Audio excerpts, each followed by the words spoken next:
నమస్కారం. వేదిక మీద ఉన్నటువంటి షర్మిలక్కకి, మరి ఏఐసిసి నుంచి వచ్చినటువంటి పెద్దలకు, మా ముఖ్యమంత్రి గారు రేవంత్ రెడ్డి గారికి, డిప్యూటీ సీఎం బట్టి విక్రమార్క గారికి, అతిరథ మహారథులందరికీ, నా తోటి మంత్రులకు, ఈ కార్యక్రమానికి విచ్చేసిన రాజశేఖర రెడ్డి కుటుంబ సభ్యులందరికీ కూడా నా హృదయపూర్వక నమస్కారం. మరి ఈరోజు ఈ కార్యక్రమంలో ఒక ఆడబిడ్డగా పాల్గొనే అవకాశం నాకు కల్పించిన సోదరిమణి షర్మిల గారికి హృదయపూర్వక నమస్కారాలు తెలియజేస్తూ ఉన్నాను. నేను ఈరోజు ఒకటి వస్తుందని అనుకోలేదు. ఎందుకంటే దశాబ్ద కాలం నుంచి కూడా రాజశేఖర రెడ్డి గారు ఒక విధంగా మన మనసుల్లో ఉన్నా కూడా రాజకీయంగా కనుమరుగైపోయారనే విషయాన్ని ఇక్కడ చెప్పాల్సిన అవసరం ఉంది. మరి ఆయన ఒక నాయకుడిగా పేరు తెచ్చుకున్నా కూడా కొన్ని రాజకీయ మార్పుల వలన ఆయన పేరు మరుగున పడిపోయిన విషయం మనందరికీ కూడా తెలుసు.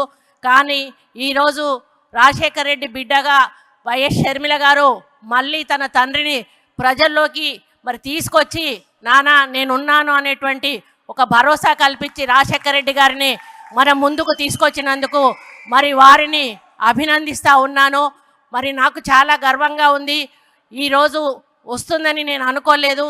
ఎందుకంటే ఇప్పుడే రామచంద్రరావు అన్న చెప్పినట్టుగా నా భర్తకు ప్రాణదానం కల్పించిన రాజశేఖర రెడ్డి గారి కోసం ఆ రోజు నేను మంత్రి పదవిని వదిలిపెట్టుకున్న విషయం మీ అందరికీ కూడా తెలుసు. చాలామంది తర్వాత నన్ను అడిగారు, నీ ఒక్కరోజు కూడా బాధపడలేదా నీ మంత్రి పదవి వదులుకున్నందుకు అంటే నేను ఒకటే మాట చెప్పాను, అటువంటి నాయకుడి కోసం ఒక మంత్రి పదవి అనేది తృణప్రాయంగా వదిలేయడం మామూలు విషయం, అది పెద్ద గొప్ప విషయం కాదు అని చెప్పి నేను ఏ రోజు కూడా బాధపడలేదు.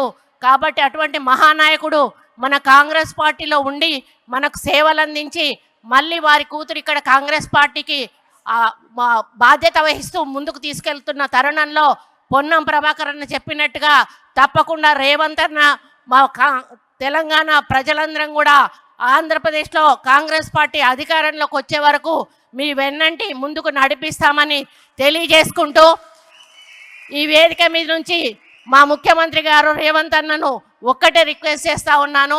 అన్న ఒక సమైక్యాంధ్రలో ఒక మంచి ముఖ్యమంత్రిగా పేరు తెచ్చుకున్న రాజశేఖర రెడ్డి గారికి ఆయన స్మృతివనం అంటూ ఇక్కడ ఆంధ్రప్రదేశ్లో లేదు, అక్కడ తెలంగాణలో లేదు. కాబట్టి మీరు మీ నాయకత్వంలో ఆయనకు హైదరాబాద్లో తప్పకుండా ఒక స్మృతివనం ఏర్పాటు చేసి ఆ నాయకుడిని చరిత్రలో నిలపాలని ఈ వేదిక మీద నుంచి రిక్వెస్ట్ చేస్తూ మీ అందరికీ ధన్యవాదాలు అర్పించుకుంటూ సెలవు తీసుకుంటా ఉన్నాను. జై హింద్.